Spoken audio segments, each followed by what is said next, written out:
কেউ আমাকে সিরাজের চামচা বলে, কেউ মির্জাফরের চামচা বলে, তাহলে আমি বুঝি যে হ্যাঁ, আমার বক্তব্য বা আমার ভিডিও নিরপেক্ষতা বজায় রেখেছে। মির্জাফরের বংশধর মানেই যে সে খারাপ তা তো নয়। মির্জাফর তো আকাশ থেকে পড়েনি, তাহলে মির্জাফর তো কারো বংশধর। আমার তাদের কাছে প্রশ্ন, খোঁজ নিয়েছেন মির্জাফর কার বংশধর? আর আজকে মানুষদার এখানে এসেছি আমার ইন্টারভিউ নিতে না, আমি কিন্তু দাদা তোমার ইন্টারভিউ নেবো আজকে, তোমার এইখানেই। এটা আবার কি নেবো? আমি তো তোমাদের যেভাবে কাজ করছো, যেভাবে পপুলারিটি বেড়ে চলেছে দিনের পর দিন, আমার খুব ইচ্ছা ছিল যে মানুষ বাংলায় যারা দর্শক তারাও তোমাদেরকে সম্বন্ধে জানুক। না, আমাদের দর্শক আমাদের মনে করো একটা বিষয়ের উপরে, কিন্তু আমরা যে জেলায় বসবাস করছি, একটা এত বড় ঐতিহাসিক জেলা, এই যে তুমি এই জেলাকে রিপ্রেজেন্ট করেছো, মানে শুধু আমাদের জেলার বাইরে বা রাজ্যের বাইরে, দেশের বাইরে না, মানে ইন্টারন্যাশনাল ফিগার একটা তুমি।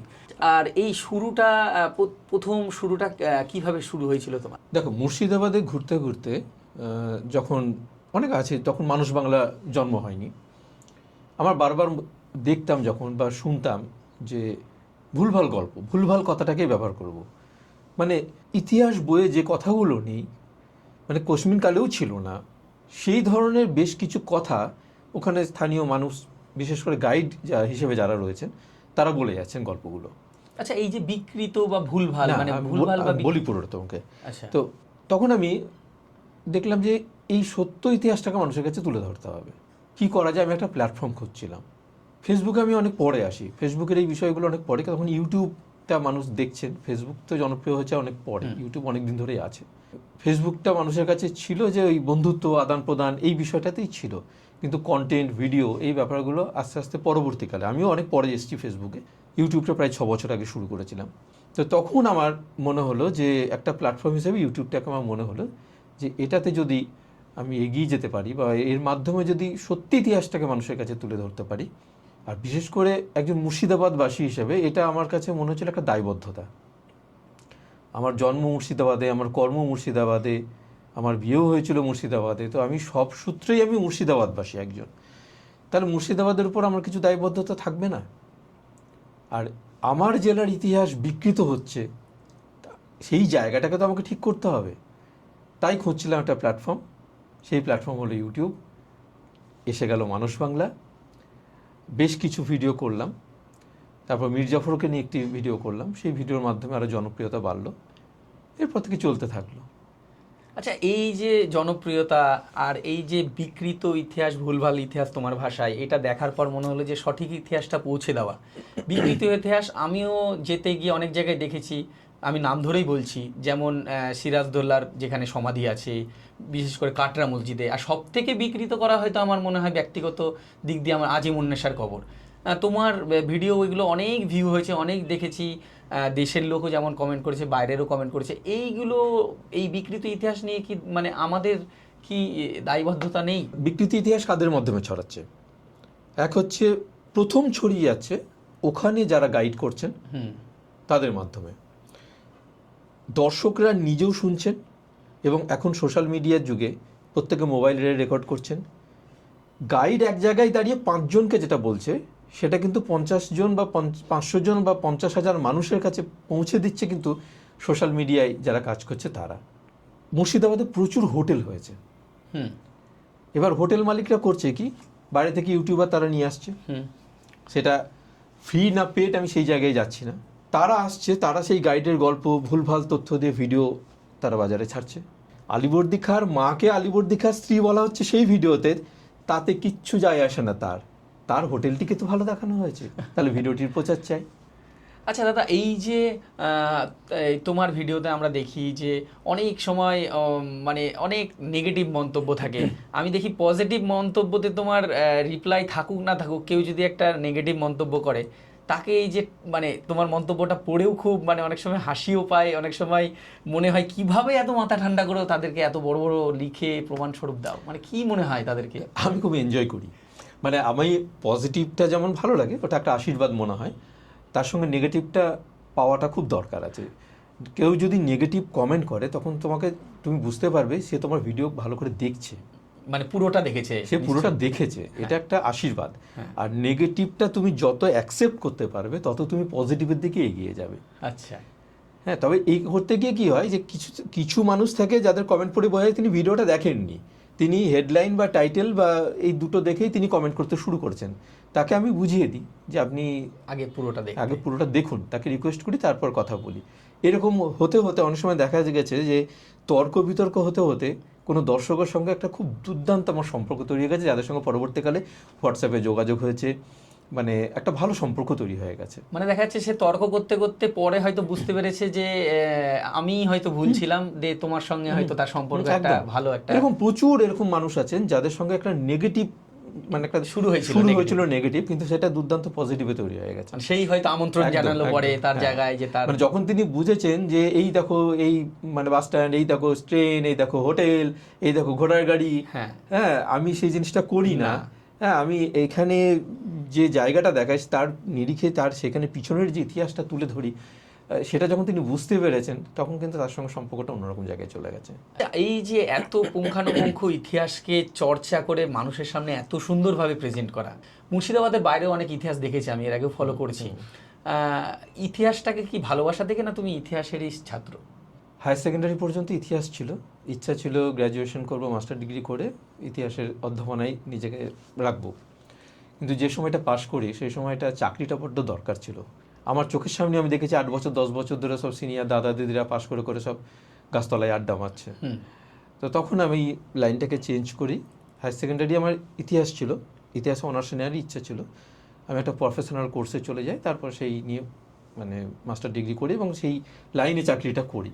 কিন্তু ইতিহাসটাকে ভালোবেসে যাই, ইতিহাসটা পড়তে থাকি। তুমি আমার ঘর দেখেছো, রীতিমতো একটা লাইব্রেরি হয়ে গেছে ঘর।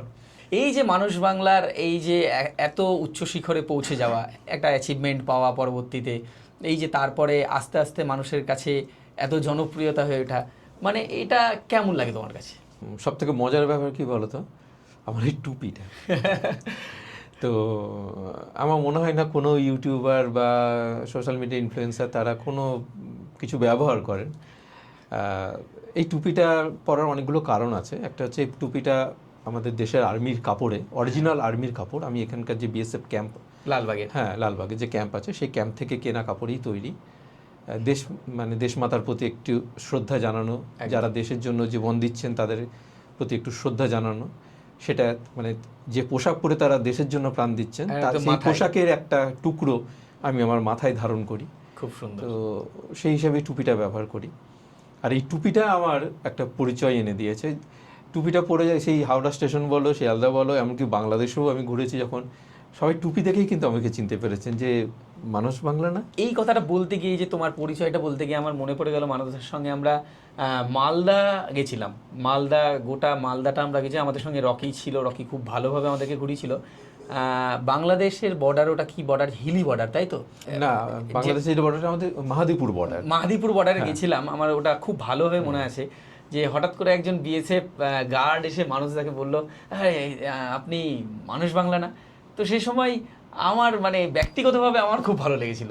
মানে একজন মানে বিএসএফ মানে একজন সেন্ট্রালের কর্মচারী, একজন অত বড় জায়গায় দাঁড়িয়ে আছে, আমরা যে ঘুরতে গেছি, আর মানুষ তাকে বলছে যে আপনি মানুষ বাংলা না, এইগুলো একটা আলাদা প্রাপ্তি। সব থেকে আমার ভালো লাগে যে মানুষ ইতিহাস এতটা ভালোবাসে। বাংলাদেশে যখন বরেন্দ্র জাদুঘর মিউজিয়ামটা যখন দেখছিলাম, সেখানে যে গার্ড ছিলেন, ওখানকার সিকিউরিটি গার্ড, হঠাৎ তিনি এগিয়ে এলেন, দিয়ে বললেন যে আপনি মানুষ বাংলা না? না, হ্যাঁ, একটা সেলফি তুলবো আপনার সাথে। তো এই যে বাংলাদেশের জাদুঘর দেখতে গিয়ে সেখানকার সিকিউরিটি গার্ড তিনিও তার কাজের বাইরে মানুষ বাংলা দেখছেন, এটাই আমার কাছে প্রাপ্তি। মানে টাকা পয়সা গুলো পড়ে, আমি ওগুলো নিয়ে ভাবছি না, ওগুলো নিয়ে কখনোই ভাবি না। আর তুমি যখন ভিডিও স্টার্ট করেছিলে তখন টাকা পয়সা ইনকাম হবে এমন? আমি তখন আমার চোখের সামনে এখন প্রায় 4 লাখ কাছাকাছি দর্শক হয়ে গেছে, সাবস্ক্রাইবার। কিন্তু তখন আমার কাছে যে 10,000 কারো মানে সাবস্ক্রাইবার থাকলে আমি ভাবতাম যে আমার কোনোদিন কি হবে। হ্যাঁ, কারণ আমি যে সাবজেক্ট নিয়ে কাজ করছি, প্রথম কথা হচ্ছে যে তুমিও জানো যে আমাদের পেশা আলাদা।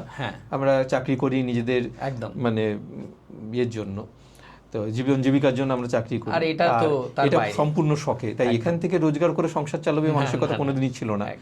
তো মানে শখের জায়গা থেকেই, এটা ভালোবাসার জায়গা থেকেই এই ইউটিউব বা মানুষ বাংলা সৃষ্টি। তো সেখানেও মানুষ এই যে ভালোবাসাটা, মানে এটা অদ্ভুত। এবং তার সঙ্গে সেলফি তুললাম। এমনকি যখন আমি দীঘাপাতিয়া রাজবাড়ি যেটা গেছিলাম, উত্তরা গণভবন, সেখানেও যিনি বাগানের মালিক তিনিও নিজেও সম্পূর্ণ ঘোরালেন এবং এখনও তিনি মাঝে মাঝে ফোন করেন, যোগাযোগ রাখেন। এইগুলো একটা বড় প্রাপ্তি। আচ্ছা, তোমার আমি দেখেছি তোমার পেজে আর তোমার ইউটিউবেও অনেক, আমি নিয়মিত দর্শক, কিন্তু আমি দেখেছি ওখানে প্রচুর বাংলাদেশের লোকের মন্তব্য থাকে, প্রচুর। সেই কারণে হয়তো একটা টানে, ফলোয়ার্সের টানে হয়তো বাংলাদেশে তুমি গেছিলে। কিন্তু গত বছর যেটা 2024 সালে হয়তো জুনের দিকে তুমি বাংলাদেশে গিয়েছিলে আমার যতটা মনে পড়ে, তারপরেই একটা বাংলাদেশের একটা অস্থিরতা শুরু হয়ে যায়। তারপরে অনেক কিছু, অনেকের মানুষের মনে প্রশ্ন, আমাদের এখানেও প্রচুর চর্চা হয় বাংলাদেশ নিয়ে। ব্যক্তিগতভাবে তোমার বাংলাদেশের চোখে দেখা একটা বাংলাদেশের ফলোয়ারদের, বাংলাদেশে যেটা আমি খুব মানে আমার ভালো লেগেছিল সেটা হচ্ছে মানুষের আতিথেয়তা। আমি সম্পূর্ণ একটা অচেনা, আমার বাংলাদেশের সাতকুলে কেউ কোনোদিন ছিল না, মানে সেই হিসাবে আমি সম্পূর্ণ একজন অচেনা মানুষ। আমি ভাবতে পারিনি যে যেভাবে মানুষগুলো আমাকে আপন করে নেবেন। বর্ডারে প্রায় 1 ঘন্টা ধরে অপেক্ষা করেছিলেন ওখানকার এক মানে মাদ্রাসার একজন হেডমাস্টার মশাই এবং আরেকজন মাদ্রাসার শিক্ষক। তারা প্রায় ঘন্টা খানেক ধরে তারা সমানে ফোন করে আমার সঙ্গে যোগাযোগ করছেন। তারা কিন্তু আমাকে চেনেন না, তারা ওই ভিডিও থেকে, মানে মানুষ বাংলার ভিডিও দেখে তাদের সাথে আলাপ। তারা সেখানে দাঁড়িয়ে থেকে আমাকে রিসিভ করে সমস্ত এলাকাটা, চাঁপাইনবাবগঞ্জ এলাকাটা পুরো ঘুরিয়ে রেখেছেন সারাদিন। তারপর সেখান থেকে আর এক মাস্টার মশাই, তিনি একজন মাদ্রাসার শিক্ষক, তিনি আমাকে সাথে করে ওখান থেকে প্রায় 30 কিলোমিটার দূরে রহনপুর বলে একটি জায়গাতে আমাকে নিয়ে গেলেন। সেখানেও বাংলাদেশের একজন কায়সার রহমানি, বেশ নামকরা একজন ইউটিউবার, তিনি আমাকে পুরো ঘুরিয়ে দেখালেন। এবং আমার সাথে ছিলেন আনোয়ার সাহেব, আনোয়ারুল হক, যিনি ইসলামিক ফাউন্ডেশনের একজন আধিকারিক। তো আনোয়ারুল হক সাহেব, আমি যতবার ওনাকে আমি একটাই রিকোয়েস্ট করেছিলাম, তার সঙ্গে মূল যোগাযোগটা তার সাথেই হয়েছিল আমার ভারত থেকে। তাকে কিন্তু আমরা চিনতাম না, ওই ফেসবুকের মাধ্যমে, মানে হোয়াটসঅ্যাপের মাধ্যমে ছবি দেখে তাকে সেখানে গিয়ে তাকে আমরা মানে একদম মুখোমুখি হই। তিনি বারবার আমাকে বলছেন আপনি চিন্তা করবেন না। সন্ধে হয়ে গেল, তখন বলল যে চলেন। আমাকে মোটরসাইকেলের পিছনে বসিয়ে তিনি নিয়ে চলে গেলেন তার বাড়িতে। বাংলাদেশে বাড়ি বলে না, ওরা বাসা বলে। তিনি তার বাসায় নিয়ে গেলেন। আমি অবাক, আমি বললাম যে হোটেল? বললো এই তো আপনার ব্যবস্থা। মানে একদম একদম তার একটা রুম আমাকে সম্পূর্ণ ছেড়ে দিলেন। শুধু তাই না, তিনি 3 দিন তিনি অফিস থেকে ছুটি নিয়ে আমার সাথে ঘুরে বেরিয়েছেন।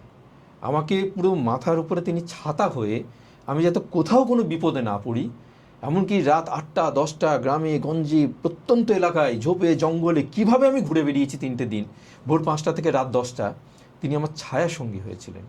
এমনকি বাংলাদেশে কোনো জায়গাতে কোনো হোটেলে আমাকে থাকতে হয়নি। বাংলাদেশের যে মডেল মসজিদ, অসাধারণ সুন্দর সেই মসজিদ, সেই মসজিদে আমাদের রাত বাস করার ব্যবস্থা করেছেন, খাওয়ার ব্যবস্থা করেছেন। ইমাম সাহেব আমাকে খুব যত্ন করে নিয়ে গেছেন তার বাড়িতে, যত্ন করে খাইয়েছেন। এই আতিথেয়তা আমি কোনোদিন ভুলবো না। আচ্ছা, এই যে এত কথা বললে তুমি, এত মানে আমার এখন বর্তমান পরিস্থিতিতে এই যে এত কথা, অনেক দর্শক তোমার হয়তো আড়ি পেতে থাকে তোমার চ্যানেলে, বা অনেকে অপেক্ষা করে, অনেকে হয়তো আমি মন্তব্য করতেও দেখেছি তোমাকে একটুখানি ভাবে খুব সিরাজ প্রেমী বা খুব মানে তারা হয়তো মানে কুচুটে লোক থাকে, যেমন যে এই যে এত আত্মীয়তা সব কিছুর বাইরে গিয়ে এই যে মানুষ বাংলাকে ভালোবাসা, ইতিহাসকে তারা ভালোবেসে, ইতিহাস ভিডিও দেখে তোমার ফলোয়ার্স হয়ে, এই বর্তমান পরিস্থিতিতে এত রকম, আমি কি বলতে চাইছি তুমি বুঝতে পারছো, এত রকম মানে কুমন্তব্য, এই মানে একটা জাতি, ধর্ম, বর্ণ সব কিছু যেন এগুলো মিলেমিশে একাকার করে দেবো আমরা, মানে একসঙ্গে থাকবো, কিন্তু তবুও যেন যে কিছু লোক কুচুটে থাকে সবসময় একটা আলাদা করে দেওয়ার, মানে আলাদা করে রাখার, মানে এই যে এই ব্যাপারগুলো, এই পরিস্থিতিটা এখন, এগুলো তোমার মানে কি মনে হয় ব্যক্তিগতভাবে? দুটো দিক বলি, ধর্মটা পরে আসছে। প্রথমে বলি, কেউ কেউ আমাকে মনে করে যে সিরাজের চামচা বলে, এরকম গালিগালাজও করেছে। হ্যাঁ, আমি দেখেছি। আবার কেউ কেউ বলে মির্জাফরের চামচা, মির্জাফরের বংশধরদের কাছে আমি টাকা খেয়েছি, এরকম ধরনের মন্তব্য করে। আচ্ছা, আমি তখন বুঝতে পারি যে আমি নিরপেক্ষ আছি, মানে কোনো দিকেই নেই, কোনো দিকেই নেই। কেউ আমাকে সিরাজের চামচা বলে, কেউ মির্জাফরের চামচা বলে, তাহলে আমি বুঝি যে হ্যাঁ, আমার বক্তব্য বা আমার ভিডিও নিরপেক্ষতা বজায় রেখেছে। তুমি একটা ছোট্ট উদাহরণ দেখো, বাইরে থেকে বেশ কিছু ইউটিউবার এসছে, তারা মির্জাফরের যে আমাদের যে ছোটে নবাব, হ্যাঁ, তাকে নিয়ে এই দেখুন মির্জাফরের বংশধর, নিজের পরিচয় স্বীকার করলো মির্জাফরের বংশধর, তার মানে ছবিটাকে একটা রেখে tagline একটা দিয়ে, হ্যাঁ। নেগেটিভ একটা ট্যাগলাইন দিয়ে, নেগেটিভ একটা টাইটেল দিয়ে মানুষটাকে দিনের পর দিন ছোট করে যাচ্ছে। আমি কিন্তু সে পথে হাঁটলাম না। আমার পপুলারিটির প্রয়োজন নেই, আমার যেটা দরকার ছিল সঠিক ইতিহাসটা মানুষের কাছে পৌঁছায়। ওনার ভিডিও আমি আমি স্রোতের দেখেছি। বিপরীতে আমি হাঁটলাম, স্রোতের বিপরীতে হেঁটে মির্জাফরের বংশধর মানেই যে সে খারাপ তা তো নয়। মানুষটা তো জন্মেছেন তার আলাদা জায়গায়, তিনি মির্জাফরের, যদি এখন প্রশ্ন হচ্ছে যে মির্জাফরের বংশধর একটা অন্যভাবে বংশধর হিসেবে তার রক্ত চলে আসছে তার শরীরে, সেও বিশ্বাসঘাতক। আমার তাদের কাছে প্রশ্ন, খোঁজ নিয়েছেন মির্জাফর কার বংশধর? মির্জাফর তো আকাশ থেকে পড়েনি, মির্জাফর তো আকাশ থেকে পড়েনি, না। তাহলে মির্জাফর তো কারো বংশধর। সৈয়দ বংশীয় মির্জাফর, তাদের নামের আগে সৈয়দ বসে, এবং তার প্রকৃত পরিচয় তিনি আমাদের নবী সাহেব হযরত মুহাম্মদ সাল্লাল্লাহু আলাইহি ওয়াসাল্লামের যে মেয়ে ফাতেমা, ফাতেমার যিনি হাজবেন্ড হযরত আলী, যিনি চতুর্থ খলিফা ছিলেন, হযরত আলীর বংশধর হলেন আমাদের মির্জাফররা। বাবা, নবী সাহেবের কন্যার বংশধর আমাদের মির্জাফররা। ইরাকে এখনও আমাদের চতুর্থ খলিফা হযরত আলীর কবর আছে, সেই কবর তাদের বংশধররাই দেখাশোনা করতে পারে, তার মেনটেনেন্স। তো মির্জাফরদের পূর্বপুরুষরাই সেখানে দেখাশোনা করে এখনো। তাহলে আমি বংশ তুলে গালিগালাজ করলে গালিগালাজটা কোথায় গিয়ে পৌঁছাচ্ছে সেটা আমাকে দেখতে হবে। আমাকে যেই প্রশ্ন করে যে মির্জাফরের বংশধর, আমি বলি মির্জাফর তাহলে কার বংশধর? এবার যখন এইটা বলি, কেউ মানতে চান, কেউ মানতে চান না, মানি না এইসব। আরে বাবা, একটা পরিবারে আমার যদি 5 জন ছেলে থাকে, তো 5টা ছেলেই কি সবাই ভালো হবে? কেউ দেখা যায় আইএস অফিসারও হয়ে যাচ্ছে, কেউ দেখাচ্ছে রিক্সাও চালাচ্ছে, এরকম উদাহরণ তো আছে। কেউ প্রচণ্ড ক্রূর, কেউ প্রচণ্ড দয়ালু, একই পরিবারের 2 ভাই 2 রকম ক্যারেক্টার হয়ে যায়। আর মির্জাফর যে সময় যে কাজটা করেছিলেন সেই সময় সেটা স্বাভাবিক। তখনকার দিনে তো ভোট ছিল না, জনগণ ভোট দিয়ে নতুন নবাব নিয়ে আসবে। তখন হচ্ছে ছলে বলে কৌশলে যেমন করে হোক একজনকে সিংহাসন থেকে অপসারণ করে আরেকজনকে বসতে হবে। সেটা এখানে আমাদের মির্জাফর হিসেবে জানি, কিন্তু এটা তো যুগ যুগান্তর ধরে একদম সব শাসনে বিদেশি শক্তি। আরে বাবা, বিদেশি মির্জাফর ইস্ট ইন্ডিয়া, আমাদের ইংরেজ, আমি এক কথা বলি, মির্জাফর ইংরেজদের সাহায্য নিয়েছিল, সিরাজও তো ফরাসিদের সাহায্য নিয়েছিল। একদমই তাই। তাহলে বিদেশি শক্তির সাহায্য সবসময় সবাই নিয়েছে, আসল উদ্দেশ্য সিংহাসন দখল করা। আমি চাই যে নাটক কাব্যে সিনেমাতেই যে সিরাজকে যেভাবে দেখানো হয়েছে, কখনো কখনো অতি মানব হিসেবে দেখানো হয়েছে, প্রকৃত সিরাজকে মানুষ চিনুক। নবাব সিরাজউদ্দৌলা, বাংলার নবাব সিরাজউদ্দৌলা, আমি স্বাধীন কথাটা ব্যবহার করি না, অনেকেই স্বাধীন নবাব, শেষ স্বাধীন নবাব, আর স্বাধীন কথাটা ব্যবহার করি না, কারণ এই কারণেই স্বাধীন কথাটা নাটকের গল্প, এটা কিন্তু কোনো ইতিহাসে পাওয়া যায় না। স্বাধীন কথা আসে কি করে? কারণ নবাবরা তো মুঘলদের অধীনে কাজ করতো, নবাব একটা পোস্ট, একটা চাকরি। আচ্ছা, নবাব মুর্শিদ কুলি খাঁকে তিনি সুবেদার ছিল একদম, ঔরঙ্গজেব পাঠিয়েছিলেন এখানে একটা পোস্ট, আবার কিন্তু এখান থেকে তুলে নিয়ে গিয়ে দাক্ষিণাত্যে নিয়ে গেছিলেন, আবার ওখান থেকে দিয়েছেন। তিনি যদি ট্রান্সফারেবল জব। পরবর্তীকালে কি হলো, মুঘল সাম্রাজ্য দুর্বল হয়ে গেল এবং তাদের নিয়মিত ট্যাক্স পাঠাতে হতো এখানে। এই ট্যাক্স পাঠানোর কদিন আগে বেরা উৎসব, এই বেরা উৎসবের সঙ্গে ট্যাক্সের একটা বড় সম্পর্ক আছে, জলপথে ট্যাক্সটা যেত, তাই জলদেবতাকে সন্তুষ্ট, এবং সেই সময় দস্যুর আক্রমণ ছিল, জলদস্যুর আক্রমণ হতো, সেই যাতে সবকিছু থেকে মুক্তি পাওয়ার জন্য তার আগে একটা এরকম আড়ম্বর করা হতো, সেটা থেকেই বেরা উৎসব মুর্শিদাবাদে চালু হয়েছিল। আচ্ছা, তো এই ট্যাক্সটা যেত, বিরাট পরিমাণ ট্যাক্স যেত। যদি স্বাধীন নবাব হবে তাহলে ট্যাক্স দেবে কেন? অ্যাকচুয়ালি তাদেরকে এখানে বসানোই হয়েছিল বাংলায়, সুবে বাংলা, মানে বাংলা, বিহার, উড়িষ্যা তিনটে নিয়ে হচ্ছে সুবা বাংলা, বাংলা সুবা। তো সুবে বাংলায় বসানোই হয়েছিল ট্যাক্স কালেক্ট করে দিল্লিতে পাঠানো, কারণ বাংলার যে বিরাট পরিমাণ টাকা নিয়ে দিল্লি চলতো।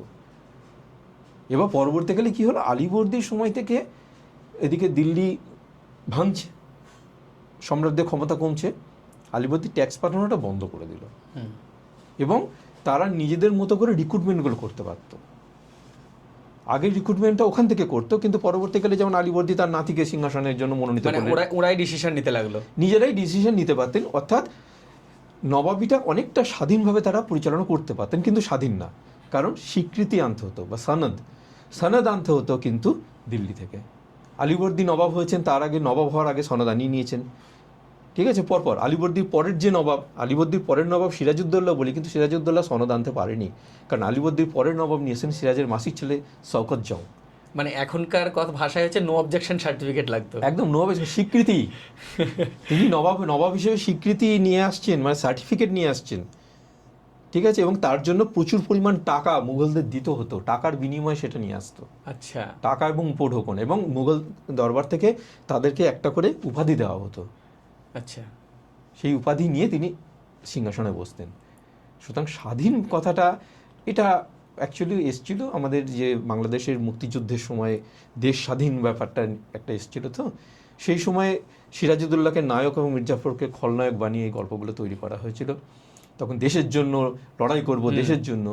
দেশ কোথায়? বাংলা সুবা, দেশ তো ভারতবর্ষ, হ্যাঁ, ভারতবর্ষের শাসক তো মুঘল, তো বাংলা তখন ছিল না, বাংলা তো ভারতবর্ষেরই একটা অংশ ছিল, বাংলা তো কোনো স্বাধীন দেশ ছিল না, মানে গণতান্ত্রিক দেশ ছিল না তখন।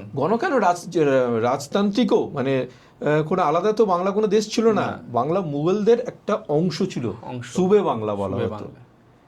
আর একটা যেটা তুমি বলতে চাইছিলে, ধর্মীয় আক্রমণ হয়, যেটা অনেক সময় দেখেছি আমি, যখন আমি সিরাজকে নিয়ে যখন বা লেখালেখি করি, বা আমাদের নবাবদের বা মুঘলদের নিয়ে যখন লিখি, কিছু আছেন হিন্দু যারা মানে তথাকথিতভাবে আর কি, তারা মানে সবসময় বলেন যে মানে আমাকেই গালিগালাজ করেন ধর্মীয় দৃষ্টিকোণ থেকে।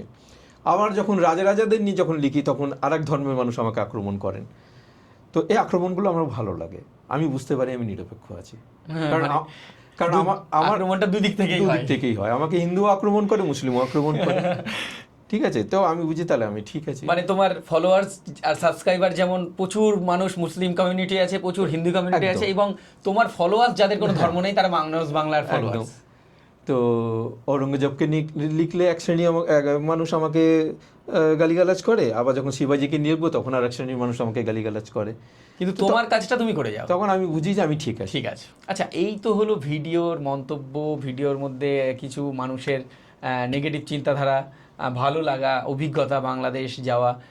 আর এই যে বর্তমানে এই যে ভিডিও মানে একটা স্বাভাবিকভাবে না আসা, আমি ব্যক্তিগতভাবে হয়তো জানি, এবার একটু ব্যক্তিগতভাবে ঢুকে যাব, মানে এটা হঠাৎ করে কমে যাওয়ার কারণটা কি, দর্শককে যদি একটু বলো।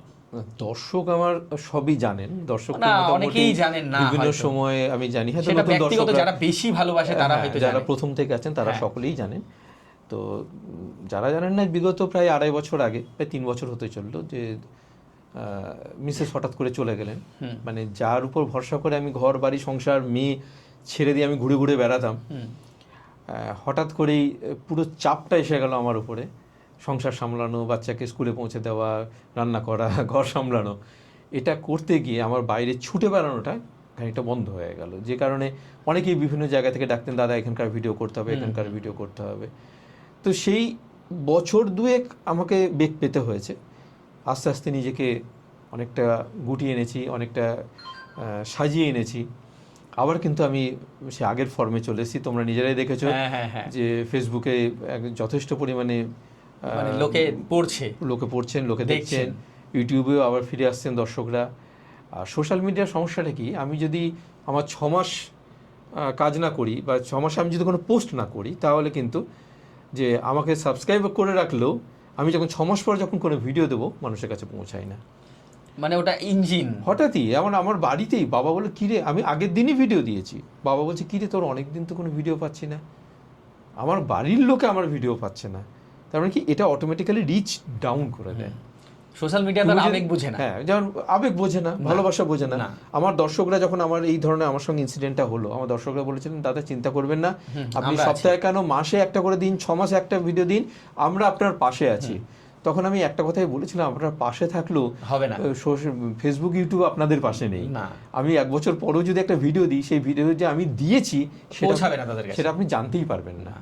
একদমই তাই। তো এই একটা, তোমার শোক, তোমার রাগ হোক, দুঃখ হোক, কষ্ট হোক, যত হোক, হাসি মুখে তোমাকে দর্শকদের সামনে আসতেই হবে, তোমাকে নতুন ভিডিও দিতেই হবে।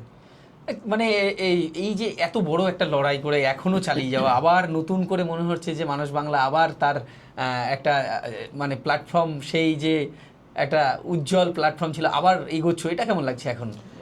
এটা সত্যি খুব ভালো লাগার, মানে দর্শকরা ফিরে আসছেন, আর মানুষ বাংলাকে আরও আপন করে নিচ্ছেন। বিগত 3 মাসে আমি দেখছিলাম প্রায় 12 মিলিয়ন ভিউ এসছে আমার ফেসবুকে। 3 মাসে 12 মিলিয়ন? হ্যাঁ, 3 মাসে 12 মিলিয়ন দর্শক এসছেন ফেসবুকে। মাঝে মাঝে আমি পোস্টও করি, স্ক্রিনশট করে করে আমার পার্সোনাল প্রোফাইল থেকে পোস্ট করি। এই 3 মাসে আমার 12 মিলিয়ন দর্শক এসছেন আমার ফেসবুকে, তারা দেখেছেন। এখন ভিডিও দিলে লাখ লাখ ভিউ আগের মতোই আবার এসে যাচ্ছে। তো এটা একটা ভালো লাগছে। হ্যাঁ, ভিউজ থেকে ইনকাম এইসব ব্যাপারগুলো তো মাথায় কাজ করে না। আমার কাজ করছে আমি যে ইতিহাসটা খেটে তৈরি করলাম সেটা মানুষের কাছে পৌঁছাচ্ছে কিনা, মানুষ দেখছেন কিনা, এটাই হচ্ছে আনন্দ। এটা ভালো লাগে, এটাই ভালো লাগে। মানে আমারও যেমন ভালো লাগে, অনেকে ভাবে যে ভিডিও করলেই মনে হয় প্রচুর টাকা পাওয়া যায়, লোকে ছবি দিচ্ছে এটিএম এর সামনে গিয়ে, কিন্তু অ্যাকচুয়ালি ভিডিও করলে যে টাকা ইনকাম হবে এমন নয়, লোকে দেখে। এটা তো ধরো মানুষকে চোখ ধাঁধিয়ে দেয় যে আমি এটিএম এর কাছ থেকে এত এত টাকা পাচ্ছি, আদৌ হয় না। যিনি বার করছেন, যিনি দেখাচ্ছেন, তিনি নিজেও জানেন যে এত টাকা আমি পাইনি না। আর ওইভাবে কি টাকা কখনো হয় যে 500 টাকার বান্ডিল 200 টাকার বান্ডিল নিয়ে বলছে এটা আমি ফেসবুক থেকে ইনকাম করলাম? এটা একটা হাস্যকর, চমক দেওয়ার জন্য, ভিডিওর আকর্ষণ বাড়ানোর জন্য। আজকাল দেখেন না, ভিডিওর বিষয়বস্তু আলাদা, টাইটেলটা এমন, ছবি এমন, যে আমার ভিডিও আসুন, আমার ভিডিওতে আসুন, একটা চমক দেওয়া। মানে তার ভিডিওটা দেখছি কি দেখছে না, মানে সেটা বড় কথা নয়। আমরা প্রায় শেষের দিকে চলে এসেছি, আর একটা প্রশ্ন করব, কিন্তু প্রশ্নটা আমি করব না, এবার ক্যামেরার পিছনে যে থাকে তাকে একটু ডেকে নেব। সে ভীষণ লাজুক, কিন্তু আমি তাকে দিয়ে প্রশ্নটা করাবো। মানসদার খুব ভালোবাসার একজন মানুষ অজয় আর আমি আজকে মানসদার কাছে এসেছিলাম আমন্ত্রণ পেয়ে। যাই হোক, মানসদা আমাকে আমন্ত্রণ করেছিল, কিন্তু ঘুরিয়ে মানসদার সম্বন্ধে অনেক কিছু জানলাম, ভালো লাগলো আজকে মানসদার এখানে এসে। তো অজয়কে ডেকে নেবো এবার। অজয়, চলে এসো সামনে। আচ্ছা, অজয় এসে গেছে। এতক্ষণ অজয়ের কথা বলছিলাম। ভালো একজন ক্যামেরাম্যান, আর মূলত ওদের যে চ্যানেলটা ফ্ল্যাশব্যাক মিডিয়া, তার যে ক্যামেরার যে কাজগুলো, মানে দিবাকর থাকে ক্যামেরার সামনে আর ক্যামেরার পিছনে থাকে অজয়। আমি যখন ছোট ছিলাম আমার ইতিহাস নিয়ে খুব ভয় লাগতো, ঠিক আছে? সেই সময় যদি তোমাকে পেতাম, আমার ইতিহাসটা যে এখন বসে বসে আমি ইতিহাসটা শুনছিলাম, মানে খুব তাড়াতাড়ি আমি মানে ভালো লাগছিলো, বুঝতে ভালো লাগছিলো। হ্যাঁ, সেই জন্য মানে এখনও অনেক বাচ্চা বা অনেক ছোটদের ইতিহাস পড়তে কঠিন লাগবে, ভয় পায়। ইতিহাস শুনলে ইতিহাস, হ্যাঁ, এই জন্য ওরা ভয় পায়। তো এখনকার দিনে ইতিহাস পড়তে গেলে কতটা সহজভাবে পড়া যায়, বা কীভাবে পড়া যায়, বা কীভাবে মুখস্থ করা যায়, গল্পর তোমার ভিডিও দেখে অনেকজন মানে বুঝতেও পারে যে তাড়াতাড়ি এটার পর এটা হবে, লিখতেও সুবিধা হয়। রিসেন্ট আমার একটা রিলেটিভ ছিল, হ্যাঁ, সে আমাকে বলেছিল যে তোমার ভিডিও দিয়েছিলাম, মানে সিরাজউদ্দৌলার তুমি লিখেছিলে, ওকে দিয়েছিলাম, তোমার ভিডিও দেখেও কিন্তু ওই সিরাজউদ্দৌলার সম্বন্ধে ও লিখে এসেছিলো, যে বলেছিল দাদা তোমার ওই ভিডিওটা দিয়েছিল, এটা লিঙ্কটা আমার খুব ভালো লেগেছিলো, হ্যাঁ, আমি ওইটা দেখেই আমি লিখেছি, আমাকে বই পড়তে হয়নি, ওই ভিডিও দেখে যা যা শুনেছেন তাই লিখেছি। ইতিহাসটা, বিশেষ করে আমাদের পাঠ্য বইয়ের যে ইতিহাস, সেখানে সেই সাল, তারিখ আর যুদ্ধ আর সীমানা, কে কোন রাজা কত সীমানা বাড়াতে পারলো, কতজনের সঙ্গে হত্যা হলো, কতজন মারা গেল, তারই যেন একটা হিসাব থেকে যায়। আর এই সাল মুখস্থ করতে গিয়ে আমরা ইতিহাসের প্রতি সেই অঙ্কের যে ভীতি, অঙ্ক করতে গিয়ে যে হিসাব করতে হয়, অনেকটা ইতিহাসে সেই অঙ্কের ভীতিটাই আবার চলে আসে। তো আমার বেশ মনে পড়ে, তো তখন আমি আমরা 8-এ পড়ি। আমাদের একজন নতুন শিক্ষক এলেন ইতিহাসের, সৌমেনদা। শান্তিনিকেতনে স্যার ম্যাডাম বলা হয় না, ওখানে সবাইকে দাদা দিদি বলা হয়। তো সৌমেনদা আমার গুরু, তিনি নতুন ইতিহাসের টিচার এলেন। সৌমেনদা এসে হঠাৎ করেই এমনভাবে উনি তার প্রথম পরিচয়টাই দিলেন, তার কথাটা আমি সারা জীবন আমি মনে রেখেছি।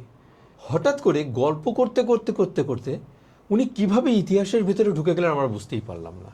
অর্থাৎ ইতিহাসটা আমরা শুরুতেই যদি ওই সাল, তারিখ আর সীমানা বাড়ানোর কার ছেলে কার এরপর সেই একটা ছকে বাঁধা একটা আমরা পড়তাম না, যে বাবার হলো আবার জ্বর সারিল ঔষধে, মনে রাখার জন্য মুখস্থ, পরীক্ষার সময় পরপর বংশ লিখতে হবে আমাদের।